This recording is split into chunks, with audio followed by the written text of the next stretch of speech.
recording now. Good. And just to kind of recap that a little bit yesterday, ran into a lot of bugs yesterday, so I do want to kind of start over a little bit. Right, I'm just going to basically kind of just delete some things. That way we can kind of start a little bit more fresh. All right, so in my case, I'm not going to delete my line work, but I'm just going to kind of start at 0 and go ahead and delete my layers. I don't know who designs these programs, but why they put delete layers next to duplicate layers, I'll never know. Or eject next to format in Windows. Some of these things I'm just, man, there's a guy somewhere who accidentally formatted his disk, right? You know what I mean? Like, and there's a guy who accidentally duplicates everything instead of delete, or vice versa. But in our case, let's get some things situated. So one thing I did want to actually address yesterday that I didn't like about last time was that, well, I kind of want to make this the size of the paper as well, especially for this part. So I could either reduce the size of the paper or obviously lengthen some of the lines in Rhino, right? So for today's kind of experiment or demonstration, I kind of want to do that already. I mean, I don't necessarily want to go back to Rhino per se, but I just want to fix it a little bit. So in my case, I'm going to unlock it. I'm going to do Command T for transform, and essentially just make that a little bit bigger. In my case, I'll hold Shift so that it stays proportional. But keep that in mind too, like, you know, at the end of the day, you can change these things. In my case, it might not even fit on the paper there, and that's okay too. I can show us how to draw it as well. We can kind of fake it till we make it, if you will, and we can always brush in a tool, or we can even take some of this line work per se. So for instance, that select tool is pretty powerful, right? So I can take any of these selections, right? Quite literally take it, copy it, so Command C, Command V, and paste it. And what's nice is it'll come in as a new layer, and I can continue some of these things, right? I can use my move tool, just to kind of get it out of the way for a second so I can move it. Oh, I do have to be in the move tool in order to move it. But some of those things you can kind of fake till you make it, right? We can zoom in drastically and really align those, right, pretty well. Just enough to basically continue the drawing. So in my case, I can paste that again, right, and keep going. So don't get me wrong, you can draw in Photoshop, at least a lot more effectively, I would say, than Illustrator, right? At least more accurately in some cases. But yeah, we can also lengthen things. And I would be an absolute liar if I told you that, you know, I didn't draw in Photoshop from time to time, right? In order to quickly do things. To be fair, I should, you know, at least according to my rules, I should definitely do that in Rhino, right? But, you know, time might be pressed, time might be short. And don't get me wrong, something like that could be done in Illustrator too, but it's going to require a lot more copying, whereas in Photoshop I can literally grab a swath and manipulate it fairly well, right? So just kind of fixing my line work a little bit, obviously not so much for the sake of tutorial. Another thing to consider is that you could put these back together. So I can take only the layers that I want, right click, and actually merge visible, or merge layers, right? In our case, some of you guys may or may not know, but flattening an image gets rid of your layers. It puts all of those layers together, which is sometimes great, sometimes it's needed for kind of a final shot, but most of the time it actually makes your file much more unmanipulatable, right? So keep that in mind. In my case, if I merge visible, it's the same as flattening the image, so I don't want to do that. In my case, I just want to merge those layers, and keep those as one layer. Right? A little bit easier to manage and things like that. Just to continue from yesterday, we'll go ahead and make a sky. Make sure you click on the text itself. But I do want to add a few things that I know I want to add today, so I definitely want some trees. Just to kind of remind myself, like, oh yeah, what's next? Because sometimes that's half the battle with procrastination, right? Is not knowing where to go next, so we kind of just sit there for 30 seconds and next thing you know, Instagram's open and you're gone for 30 minutes. But so in our case, I like to keep some layers going to be proactive. I could say solids, right, for some of those components. I could even go into, oh, I didn't necessarily want to do that. There we go. No, show my thumbnails. I like the thumbnails. But those are too big now. Dang it. Oh well. Right click. Can I get in there? Now they're too big. There we go. Much better.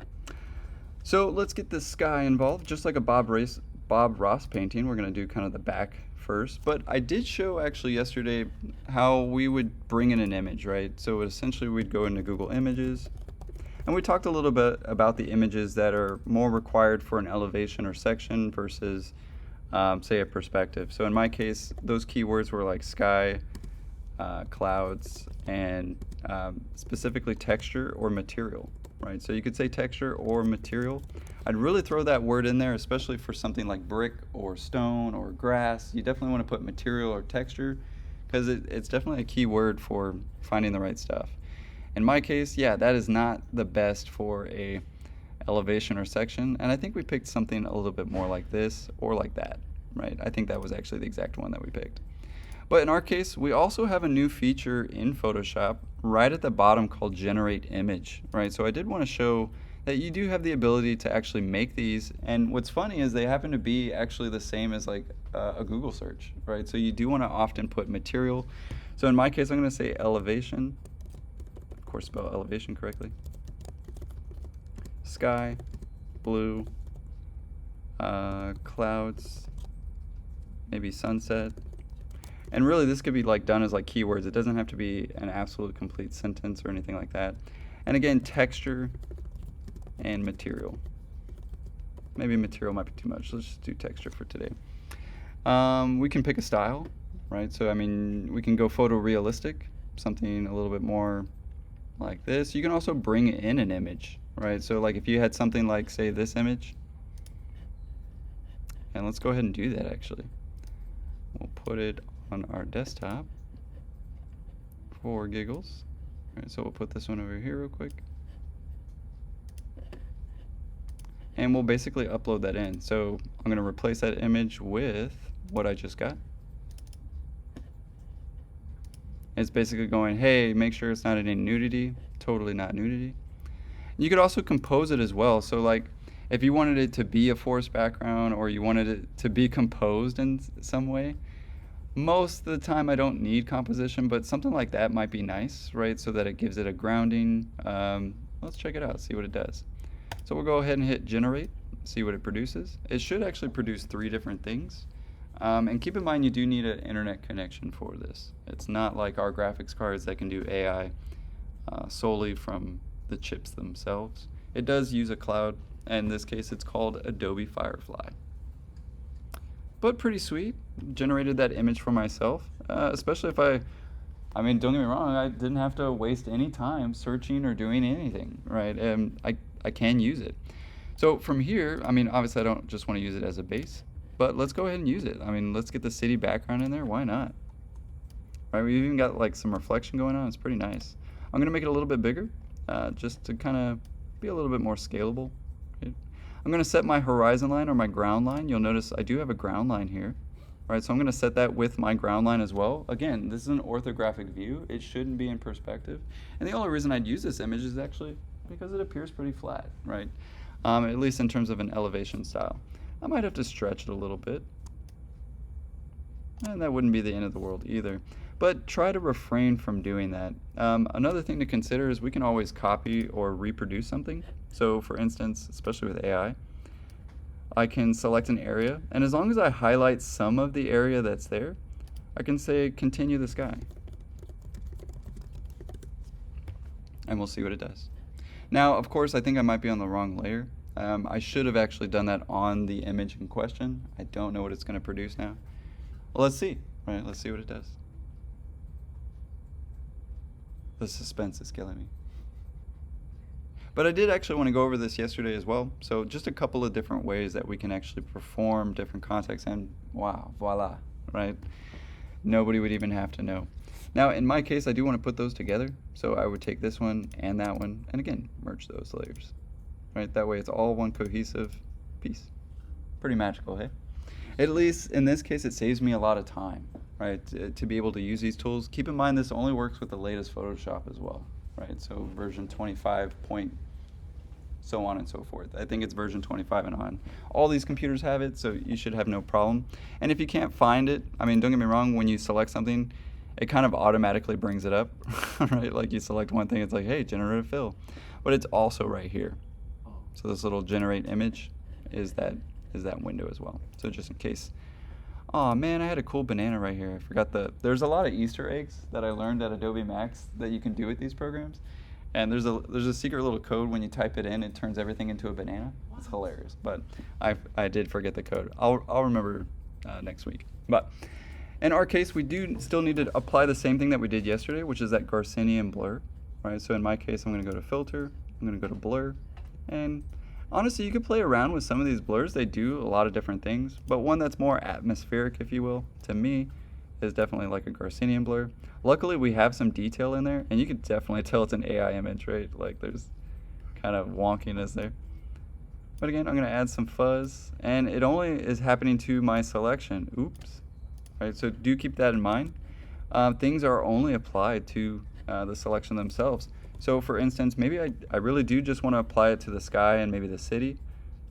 And don't get me wrong, I could trace those things or just kind of like select all of them, right? Make sure that you're on the correct layer that you want to manipulate. And in my case, filter and blur. And that's a pretty good blur going on. I like the cityscape blur in there. I think it's really going to pop out our architecture against that background. It's also a little bit too colorful for me. Keep in mind that very often it's very easy to overdo color. And again, the eye on the prize here is communicating the architecture, not necessarily the really cool AI generated backgrounds, right? Don't get me wrong, we may feel like that's cool, but the client, we don't want them to focus on that, right? It's there to enhance actually our drawing. So in our case, I'm going to dial down the color a little bit. So adjustments, and in my case, don't get me wrong, these are like some of the best tools I ever use, and they're very simple. You can make a lot of big changes with very small tweaks in Photoshop. But one of my favorites is definitely vibrance. And in my case, I usually do 100% vibrant so I can get the full color range of the image. And then I actually dial back the saturation. You know, maybe sometimes, obviously full saturation means black and white. Whereas a little bit of saturation, I don't know, for me it gives it a little more realistic pop, right? Not too much color, but enough color to recognize that it's of course the sky. So that's looking pretty good so far, right? And again, working my way up, this is actually a section, so I should probably think about what I'm actually doing with the ground here. So let's go ahead and do that. In my case, I forgot a topography layer, so I'm gonna do a topography layer. Topo. So let's work in that layer. And don't get me wrong, if some of this stuff is like in the way, you can definitely erase it. So in my case, I'm gonna select all of this in my sky. It's kind of getting in the way, so I'm gonna go ahead and erase it. I'll be here all day erasing, so I'm just gonna make a really big one and get rid of it. Right? Keep in mind, the bigger it gets though, especially if you're screen recording, it'll get all choppy on you. But that's looking pretty sweet. Let's go ahead and get the rest of my section. Ooh, I think I actually deleted a little too much. So maybe let's soften that for right now. And look at our line work a little bit. So maybe we do need to actually isolate that a little bit better. I'm gonna deselect my previous selection by Command D or Control D. And go ahead and trace that real quick. Now I don't have my Wacom today, but that's okay. It's a pretty simple tracing here. In my case, I'm just holding Shift so that I know I have perfect straight lines. And you'll notice that I am tracing the line, right? I'm not trying to get outside of it. After all, I eventually want the line work to hide some of the imperfections, if you will, right? So tracing that all out. And I can go outside the page, especially to make that easier. I can go as far as I want outside the page, right? And you can always double click to complete your selection. Now that's looking pretty good. For me, when it comes to sections, don't get me wrong, I've taught stuff in the past where you can put the dinosaur fossils, you know, in the ground. We can really make this quite a realistic thing. But again, you don't want to take away from the architecture. And don't get me wrong, if you put little T-Rex fossils in the ground, they start to focus on that rather than the architecture. Now, don't get me wrong, also, we used to do stuff like put little angry birds, like super tiny in there, like, you know, just to see if anybody would even notice those kinds of things. So don't get me wrong, you can have fun, right? But just keep your eye on the prize. And I would say it is fun. So I don't know, I have fun with this every day. But in my case, I can definitely erase that layer now a little bit easier. And now that it's within a certain area, I won't necessarily get rid of my topography. So in my case, that's pretty good. I guess I don't really need those lines, but it is kind of nice. But already it's starting to kind of pop out. Do you guys see how the architecture, even though we can see straight through it, it pops, right? And it's again because of that. Honestly, I could leave it white too. It looks pretty good. Obviously, I missed some of my blur, but I'm gonna add some trees and stuff to that anyway, so it's not a really big deal. And I'm missing some lines and things like this. But again, I mean, don't get me wrong, I could fake it a little bit. To be fair, some stuff like that nobody's ever even gonna notice. But you know, if I wanted to, I could brush it right in, take a line, and draw that right in. Now, obviously, I'd want to use the right color, so I'm going to use the eyedropper tool, or the letter I. And what's funny too, what kind of stinks about Photoshop is, well, it's only going to go from the layer that you're going from, and I think I lost my line work layer. Oh crap, what did I do? Did I draw in it? Okay, there's my line work. Keep track of these things, and keep in mind that they do start to relabel themselves sometimes, especially when you're merging layers and things like this. But it is one of those programs that you can actually take the color, eyedropper tool, B for brush, and draw that back in, right? Now don't get me wrong, I think it's at an opacity, yep, or 100% opacity. What's going on here? Maybe the sky is actually over there. But we can usually get that exact color. In my case, it's like getting like a, oh, I know what it is. My line work, nope, it is at 100%. Oh, well, let's try that. Line work, did it get that color? Didn't really get that color. That's more or less the right color. But we can brush these things in too. And nobody would have to know. To be fair, it's gonna be about that big, right? So don't get me wrong, I know the inner perfection of our, usually most of us, right? Usually we're the kind of perfectionists of the group. And we often really zoom in on minute things, myself included. And I really wish somebody would have told me, hey, nobody's gonna see that, right? Focus on the bigger picture here, because man, that's some really good advice when it comes to architecture. I was so focused on those little lines or these little things that nobody even picked up on anyway. And in fact, got scolded for the things that I was avoiding, right, the whole time. So keep in mind, it's all about the big picture. Like, so for instance, they scold me for having the sky in some of these objects, right? But let's continue, because we do have a lot to talk about. So we got the sky, it's looking pretty good. We got the topography, and don't get me wrong, we could fill those in. Another thing to keep in mind is you don't have to keep reselecting things. So for instance, I can use my magic wand tool, and if I notice like, hey, I got that white area already selected, I'm just going to click and select it again, right? I'm going to go to my topography layer and draw on my topography layer. So in my case, let's just make it black or something, or close to it, you know, something dark and poché-like. Actually, the white is probably pretty good, but let's give it some difference. I don't know, I like a sketchy look. I like to mess it around a little bit. To be fair, I could also even get like a pencil texture. So for instance, I don't know, generate pencil, of course, and actually, I want to get a marker, bleed, texture, strokes. And let's see what it produces. Because don't get me wrong, I could do that the hard way. I can go find marker strokes, material / texture. I'm telling you, those are the most key words there. But I do want something that maybe resembles that. If I maybe didn't have a Wacom, maybe I'm going for that really rough look, but I'd steal something like this and use it, right, to manipulate that texture, and maybe copy it a bunch of times to manipulate that texture as well. Not so great, right? So again, AI is not always the best tool in the world, right? Or maybe I need to actually produce a better prompt. Another thing to keep in mind that I like to introduce, especially to my students, is ChatGPT also has the ability to create prompts. So I need a marker prompt texture for Adobe Firefly. And I really would specify those things, because the more the program knows about what you're trying to do, the better usually the answer is. So I can type something like that.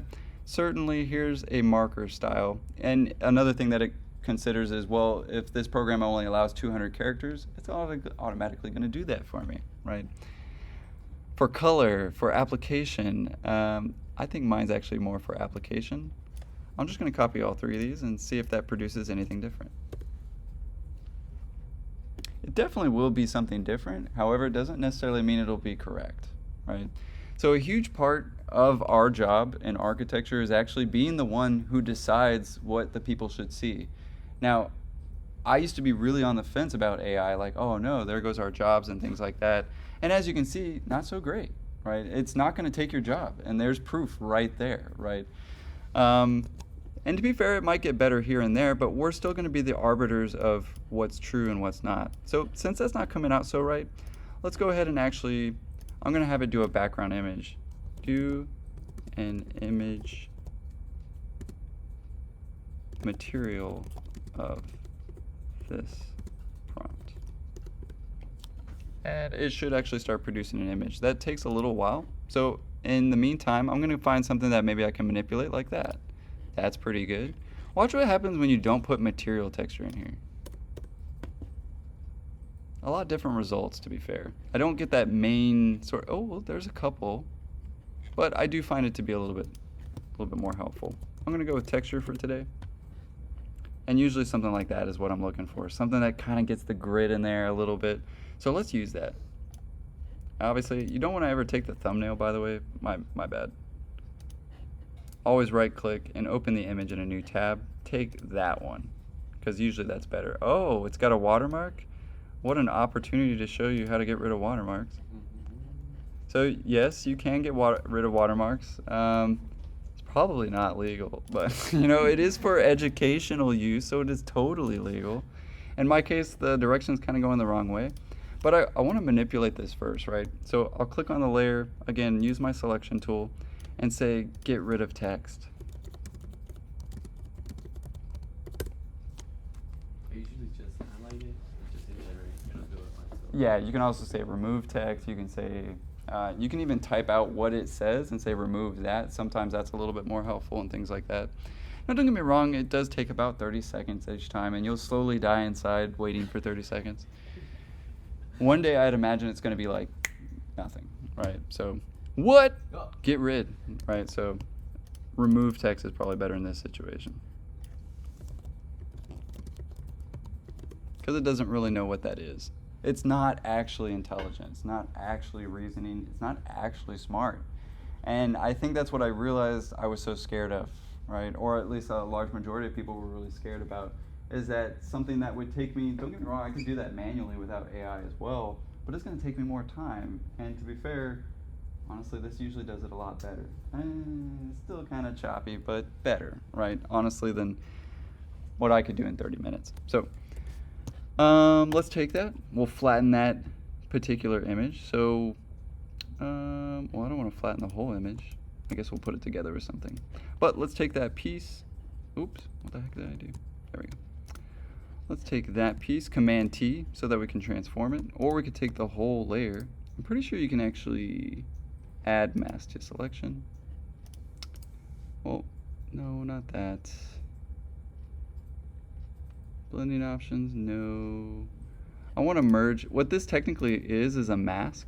So, I mean, don't get me wrong, we could start talking about mask, and you can also just add a mask to any layer. But what's kind of neat about that is when I control this, so for instance, it only works with the colors black and white. So if you have the white, right, it does have to be exactly white. But essentially you can start, and let's maybe switch that. You can basically get that back, right, by erasing essentially, right? But you're basically essentially just changing the color. If you want to look into more of that, it's a little bit more advanced, but it's called masking in Photoshop. That's definitely what I would write down for today. But let's go ahead and use that texture, this whole piece. So I want to merge both of these, because really the AI, all it did is produce a little piece for us. It didn't really change the object. So in our case, flatten or merge those two layers. Awesome. So I'm going to use that as my texture base, right? I'm going to stretch it out a little bit. It's not absolutely important that it's to scale or anything like that. I did mention that I want to get actually the strokes the other way. So I'm going to maybe use it this way. Awesome. I'm going to take that piece, copy, paste. You don't get me wrong, I don't want like the tiled effect to happen. Maybe I want a little bit of irregulars there. I like kind of that irregularity. Makes it look a little bit more realistic in that case. However, I have way too much than I need. So I'm going to put those together. Merge visible. Oh, sorry, not visible. Merge those two layers. Sweet. However, I kind of want to put those together, right? So I may need to, I don't know, see what I need to turn off. Maybe I need to turn off some things just to get that selection back, right? So I need that selection. Let's go ahead and use my magic wand tool or the letter W. We'll get that selection back. We'll go back to this piece, right? And there's the piece that I need, right? So I'm not going to erase it because it's like, oh man, there's the part I did need. In my case, I'm going to right click on a selection tool, by the way. So I need a selection tool, right click, and select the inverse. When I do that, it selects the opposite of it. And I know I don't need that part, so that part I can definitely erase, right? So sometimes you have to kind of use deduction.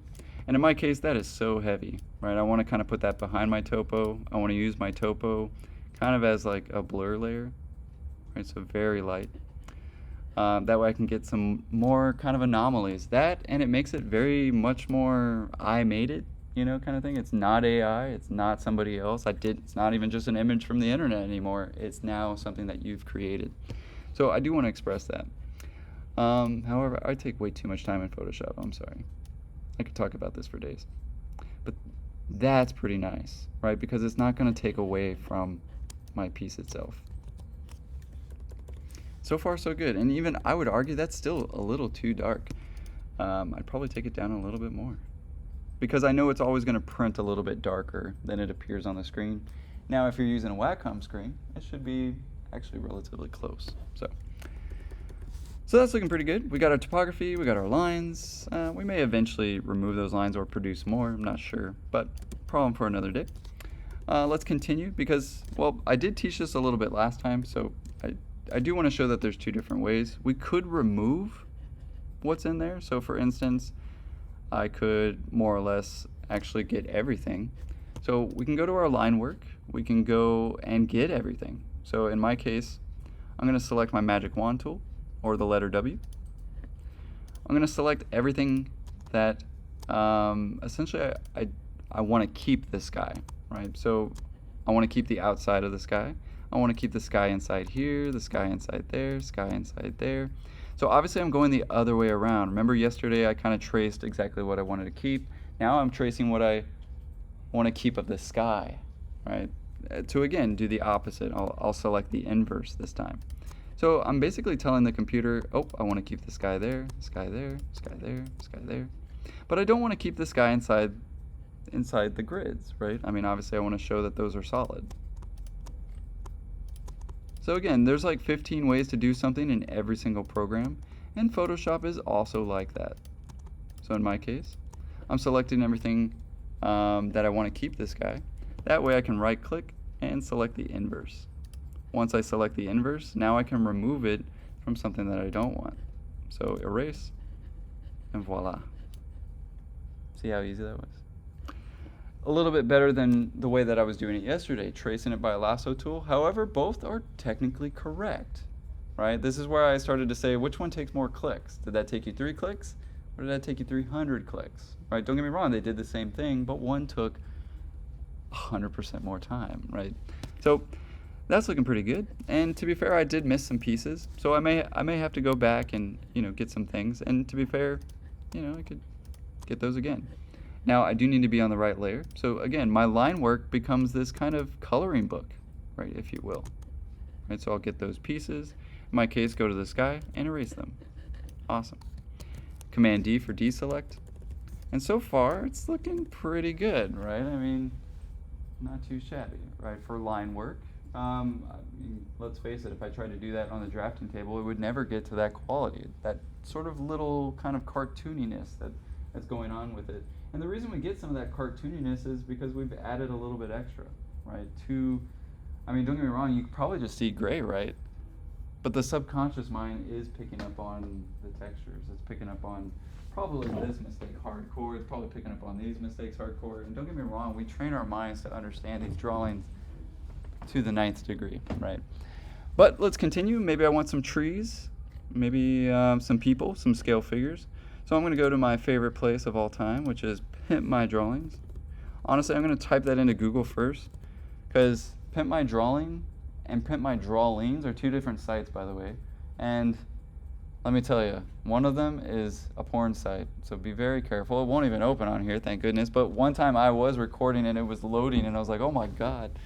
I almost exposed everybody to softcore porn. But be careful about that, because there is two for some reason. I'm not sure why. So we'll go to Google. And I like to type in Pimp My Drawings now. I think it's Pimp My Drawing. Okay, yeah. Be very careful. It's not Drawlings. So, Pimp My Drawing. And what's really nice is it comes from actually an architecture student who wanted to make some more money, right? And you know what he did? Took a bunch of pictures, traced them in Rhino, sold them. Now he sells them as packs, but what's even better is he has a bunch of them downloadable for free. So you can get somebody stretching in the park, somebody taking the picture, old man Jenkins, of course a lady on her cell phone, another guy, look at that guy, he's having a good time. But we can even get Bernie Sanders in there. He's still waiting. But what I'm saying is you don't have to reinvent the wheel here, right? We can use the resources that we already have. And I think I've already shared with you guys also the Noun Project, but just to have it in the video, we can also use the Noun Project, which is again a very similar site, but more icon based. I really like it because it also has scale figures, but they're just not that great. Well, it did have scale figures, maybe scale figure. Yeah, not that great, right? But definitely a little bit more diagrammatic and things like that, or like dog. You can essentially get things that are maybe like the silhouette based or things like that. So I do want to cover that a little bit. It also has trees. Awesome. So don't sit there and get other trees. And if you want to support this guy, I mean, you can get all of them for essentially $40. Dang, he's really upped his price. But yeah, some are like $5, $5 here, small trees and things like that. Honestly, I have them all somewhere. I just need to find them. Usually I like to share that with my students, and I'll put that on the Google Drive when I do find them. It's only a matter of time. But let's go ahead and take a tree for today. That one's looking pretty sweet. I'm going to take that one. And honestly, I can choose either one here, right? AI, which is an Illustrator file, and DWG, which is a Rhino, any file. Honestly, DWGs are pretty much open by any vectorized program. So in my case, I'm going to download AI file, which is Adobe Illustrator. We'll put it on our desktop real quick, just so I can find it. And honestly, Photoshop is pretty good these days. Like I said, it's my theory that Photoshop and Illustrator will eventually be one program called Photo Illustrator. I don't know. But I don't know, if Adobe's listening, use it, please, for the love of God. I'm tired of using two programs for the same thing, right? But it makes sense. One controls raster and one controls vectors. But in my case, I do need to open up Illustrator and do a little bit of work because, again, once I transfer it to Photoshop, it'll become a smart object, and I won't be able to do anything or manipulate it as easily as, of course, AI and vector files can do. So in my case, I take that scale figure, or that tree in this case, go ahead and open it, and let's take a look at what it looks like. In my case, where'd it go? Could have swore I put it on my desktop. Didn't I? Did I not? Is it still downloading? Maybe I didn't download it. Let's try again. Desktop. Tree. Okay. Back to Illustrator. File. And open. Let's see if it got there. Well, it says it's there. Sometimes it does that though. Sweet. So we get our tree. We'll go ahead and open it up. And you'll see this kind of standalone file that's honestly kind of weird. You'll see that it comes with like an outer line and some inner lines. Don't get me wrong, like sometimes you need the inner lines, sometimes you don't, right? So again, you want to open it up in Illustrator first so that you can decide whether you want the inner and outer lines. You can also decide whether, what color it is, right? So for instance, maybe you actually want it more like an oppressive black silhouette or anything like that. I don't know, for me, it's all about consistency. If I choose kind of the black scale figures, keep it consistent, right? If I choose all white, make them all white, but don't just go back and forth and multicolored, and it really starts to ruin the communication. And again, step away from the big picture, which is the architecture and the communication of it. In our case, I could do some stuff to it though. I can change the opacity, things like that. And from the get-go, right? I can also give it some line weight, right? So for instance, if 1 point wasn't enough, right, I could go with like 5. And to be fair, I think it's actually in a white, so I'd have to change that to like probably like a black or something. It's still coming in kind of gray.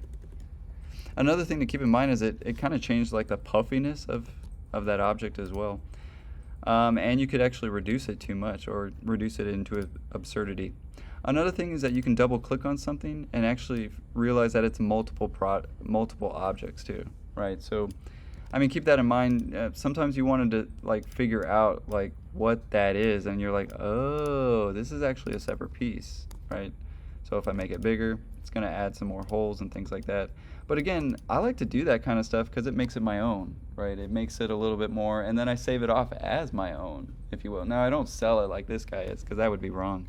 But in my case, you know, sometimes I want to show a lot more in the piece itself, right? So don't get me wrong, maybe I want some more background sky to come about, and I can definitely do that, and we have the ability to do that.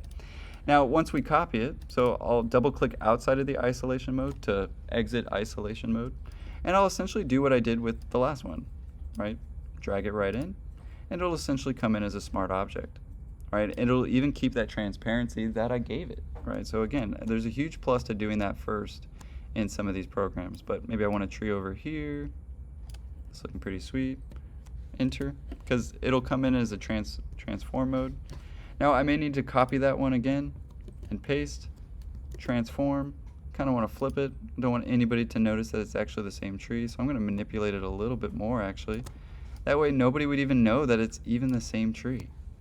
I don't know, unless I told you, unless you saw it, you probably wouldn't at first glance know that that's the same tree, and I just saved myself a lot more time. Again, I know we're always pressed for time in studio, so some of these tips and tricks can really go a long way.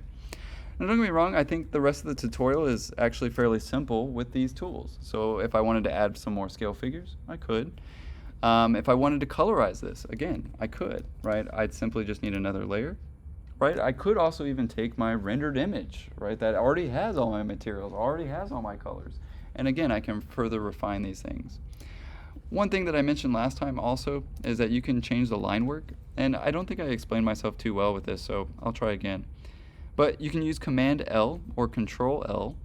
You can also find it in image and adjustments. So again, these are kind of like your best friend tools right here, image and adjustments. And in my case, I wanted to go over a little bit more how levels works because it is controlling the dark element and it's controlling the light element too, right? And you kind of see it kind of fades. This one is kind of a blend of both, right? So I didn't really get to explain that last time. And you'll notice on this chart, this is telling us basically where and what colors exist. And as you can see in my line work, there's not a whole lot of colors exist. There's like 4, right? So essentially what I'm telling levels to do is to either isolate, darken, or lighten some of those things based on all 4, right? Necessarily, because if I just use contrast and brightness, it's going to apply the same amount of stuff to each of those 4 lines. Now this is where I get a little bit more control, where I can use more dark layers, maybe less light layers, right? And really dial that in, right? Really giving it a nice clarity. And again, it's such a small change here, but it changes it for the subconscious mind, believe me, all right? You'd be surprised, like, and they've done tests on this actually, where they'll show the same 2 drawings, they look very similar, and they'll ask which one is your favorite. And 80 people in the room picked that one for some reason. What's the reason? Their subconscious mind was picking up on the extra detail, the extra texture, those little things that we think we see or don't see, but actually do, right? It's kind of like when you're driving on the highway, you actually did see everything, but you don't remember it all, do you? Like did you count how many red cars that you saw or how many blue cars you saw? Your mind did, subconsciously, but your conscious mind ignored it because you were focused on driving. You see what I'm saying here? So the same thing happens when you're drawing and when we interpret drawings, art, or anything, right? I mean, have you guys ever seen those 2020 episodes where it's like they kind of test the people, it's like somebody steals a purse and they're like, yeah, he was wearing a red shirt. Bro was wearing a green shirt the whole time. But they could have swore he was wearing a red shirt, right? So again, the mind can be tricked ever so easily, right? And not to say that we're trying to trick people, but we're trying to trick them in the right way. We're trying to improve the marketing of our architecture. So again, kind of big picture element there. But that's looking pretty good. Just to kind of end it on a good note, I do want to kind of turn that red because Texas Tech, guns up. Anyway, so let's do it. In my case, I'm going to say solid red. Just to kind of keep in mind that we can still do these things pretty well. Solid red. I'm going to use my magic wand tool. I'm going to make sure I'm on my line work and select those things. All right, so everything in this case that I do actually want to be red. So I'm going to select all those pieces. And we do know that this is actually a curvilinear element, so I might need to actually add a little bit of a gradient. One thing I wanted to point out is you'll notice, uh-oh, I accidentally got everything. Well, why? And this is because the magic wand tool isn't perfect. In fact, I may need to actually change the tolerance. So in my case, I'm going to change the tolerance to, I want it to take a little bit less, right? So in my case, I'm going to choose 10 over 15 and see what it produces. See if it gets any closer. Good. Didn't bleed into the lines, right? But let's make all those red. That's looking good. Oh. I'll make these red as well. And I do know they're curvilinear, as I was mentioning before. So I know I kind of want to like kind of give it that look. So I'm going to go with kind of a hot spot red kind of on the sides, but then like a brighter spot in the middle to give it that shine, if you will. Some of these things, I mean, don't get me wrong, there was a time before rendering was good, right? And you had to render all these by hand, or whether it was by hand or simply brushing these in the right way. So don't get me wrong, I still kind of use like a brush in method. So I'm going to go with kind of a Raider red. Get kind of a brush in there. That's a bit too harsh. Obviously I want to fuzz that up a little bit. I'm going to take my hardness all the way down to 0. Still pretty harsh. Take the opacity down to maybe like 22%. That's looking a little bit better. But I kind of want to give it that sheen look, right? I kind of want to darken that one up a little bit more. Darken that one. And again, I kind of like that there's a little bit of sketchiness in it, right? Now look, you can definitely tell which ones I forgot, right? So it's definitely important that I get those, right? I could add them back in, don't get me wrong. I could go back to line work, or I could realize, oops, I did it on the wrong layer, right? So again, you can't mess up in the digital realm. We can edit, undo. Luckily, Photoshop can actually go back quite a bit. And we can add back to that selection. So again, I can go back to my tools, and I can even select a different selection tool.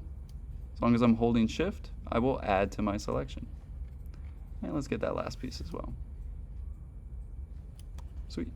I think I need that piece as well. Let's go ahead and use Magic Wand tool. So again, I have to hold shift to add to my selection. Keep that in mind. Definitely important. Keep in mind if you accidentally click out of it though, right? So I don't know, maybe I accidentally click that, you're like, oh. Now Photoshop has the ability to edit undo selections. That was not always a thing, right? And I'm so glad that has changed since years prior. So use it, right? But let's end it on a good note and use the right solid red there, which is why that might have been giving me like weird stuff there. Yeah, there we go. Let's get some darkness in there. Ooh. And again, I kind of like the spotty look. Ah, I'm missing that piece up there. That's okay. Because again, I don't want, it's kind of like, remember how I was talking about the AI effect? As soon as somebody knows that you did it digitally, it becomes a little less impressive. But if I can make it look like it was drawn with markers, then they don't really have to know, do they? They just assume. The brain will automatically, subconsciously assume that it was done by hand. So in my case, I'm going to take it down as a texture. And that's probably how I would print it, right? Don't get me wrong, that is the color red, but it's more focused on the architecture. It's not as saturated as if I left it like that. It's almost taken away from the drawing. It's almost too much contrast between the architecture and the elements that are in the architecture. So keep that in mind. You can say more with less, right? It's very Mies van der Rohe-ish, right, if you will, where he says less is more. I'd probably want to pop out my line work a little bit more, but it's actually looking pretty good for today. Any questions, guys? Something that you maybe want me to cover again, or possibly something you want me to add right now that I could do in person? Fair enough? I think honestly you just got to get into it, right? Start messing around with things. But hopefully I've given enough pointers to definitely start with some of these drawings. I know that I'm asking for the drawings on Monday. I'm going to push it to Tuesday. Right? So there's definitely a little bit more time for the drawings. I would still work on them this weekend, but don't feel like you got to come in Monday morning ready to go, that kind of thing. We are going to start Revit next week, but I also realized I was planning for usually I only have 2 days per week to teach stuff, and I forgot we have 4 days, so we should have plenty of time for Revit. So if we need an extra day or two on this project, awesome. And of course, Frank and Christian have really until the end of the semester to pump out these drawings. So, sound good? The floor plan, how much detail do you want on like the rails? Because they can Not get- much. You can leave them white, right? Okay, Or yeah. colorize them, or leave them as line work. Just Maybe. leave 'em as like line work. I would. Okay, because the chunkiness kind of. Keep in mind, guys, and that's a really great question because it's kind of like, where's the big picture here? Remember that the big picture is analog drafting. How do we get somebody to believe that we kind of did this by hand, right? Now, don't get me wrong, some things I can kind of do to make it look like it's done by hand, but some of those things, like, I'm never going to get away. That's just never going to look like it's by hand. But if I fade it enough, if I add a little bit more detail to it, it does start to get that way. But the big picture here is the line work supersedes all, right? It is all about the line weight. It is all about expressing and communicating the object. What I would do is probably add some people looking down, looking up. I put one up there, one right here, one right there, one right here, one walking to it. Maybe add some grass and things like that. So another element that I could do is really brush in those things. And I think I did a little bit of it yesterday. But we do have some special brushes, such as like grass. And we could quite literally probably make a grass layer. Now, I wouldn't necessarily make them green. I'd probably maybe match this color going on here and brush that in. But it is something that I could start to really manipulate and do. Now, I'd probably also make it a little easier on myself. That way I don't have to sit here and erase everything all the time. So, in my case, I could say I only want to do the grass in this piece. And I'm going to add to my selection just this piece. Maybe I want a lot of grass there. I'm going to hold shift again so I can add some grass to this piece and this piece. Again, maybe I don't want it on my architecture. So again, I'm going to choose grass, brush, and kind of brush that in a little bit. Now there's kind of some transparency things going on there, so I'm going to just add some more. But I can definitely do that.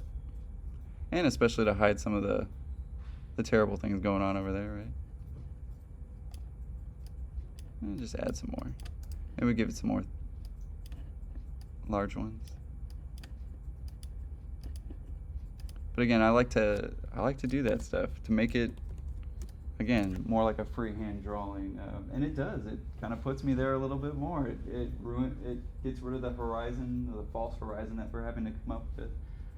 But it's very believable now. I mean, it seems like it's in a city environment, right? When originally, it's not really, right? I mean, it started off as that, right? Man, I can't even get rid of my sky, did it? There we go. So, I mean, if we had to compare it from there to what we can possibly do in it, it's no question, right? We can definitely use very subtle things to really enhance our drawings and the communication of them. Great question. Anything else, guys? All right. Well, we'll leave it there for today.